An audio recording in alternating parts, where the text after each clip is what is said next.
Hey folks, Technivorous here. We are back with another Cura question. Today's question is, what do I do to set up my printer if there is no base printer to set up in Cura? And I'm going to show you one of the tips and tricks that I use all the time, specifically for Cartesian machines. First, I need you to go ahead and reduce your Z offset on that subscribe button down below.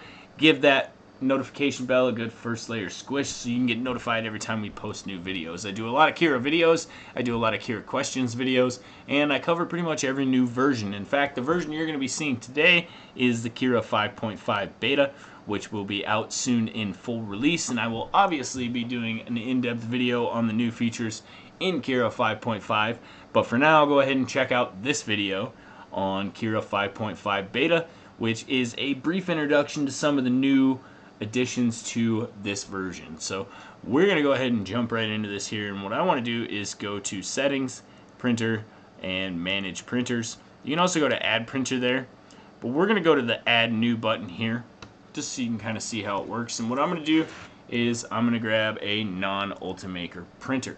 Now the specific question that I was asked was what way to set up an Anycubic Cobra. User was enjoying the Cobra that they had but wasn't getting the prints that they wanted. They were having a hard time with Cura, and they were thinking about ordering an Anycubic Cobra 2 but wanted to make sure that they get it to work first. So this is going to be what I do in the case where I can't find my printer in the list of printers here. So let's go ahead to add a non-network printer. And the first thing we're going to do, and there may be one in here because I haven't checked yet, but we're going to find Anycubic on the list here and see if we can find, yeah, see? Now they have the Cobra Go, the Cobra Max, the Cobra Plus, no Cobra 2. And that's fine. If I had a Cobra 2, I would go in here and use probably the Cobra regular profile and then adjust it to my settings according to what I'm about to show you. But I've had a few printers that don't have their maker or their type in here, and for that case, what I generally do, because it's probably the most worked on profile that you can find and has a lot of support in the community, is I go to Creality and I find the Ender 3, and in most cases I'll take the Ender 3 Pro and I'll click Add Printer. Now you may be telling me that it's not the exact same as your printer, and I get that.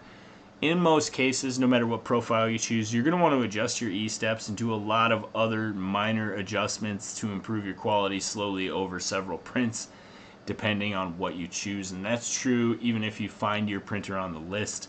There are things that it just does not cover. There are things that aren't identical from different printers to printers.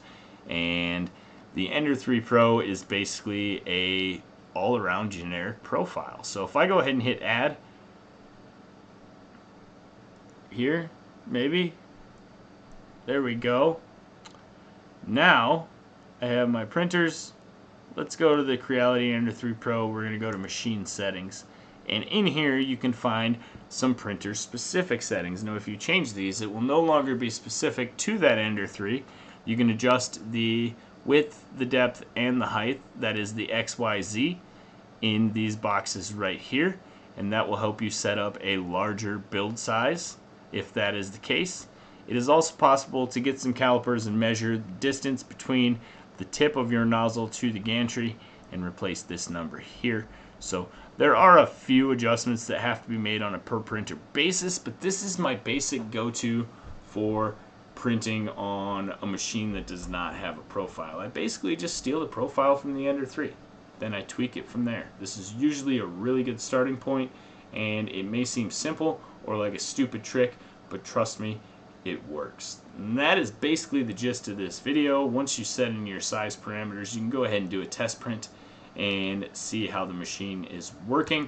Basically, most of these machines use very similar types of G-code, be it Marlin or Clipper, and those are things that you can specify as you get to know your printer a little bit better. But for now, assuming it's a Marlin machine and a Cartesian device, this is going to work for you amazingly well right out of the box. I'm going to switch back to my Mingda here because I've been rocking this Magician X. It's a nice printer. And that's going to be it for this one, guys. Like I said, don't forget to leave a like, hit that subscribe button. If you have any Cura questions, leave them in the comments down below, and make sure you put Cura question in the comment, because that's how I search through all the comments. Thanks guys, Technivorous out.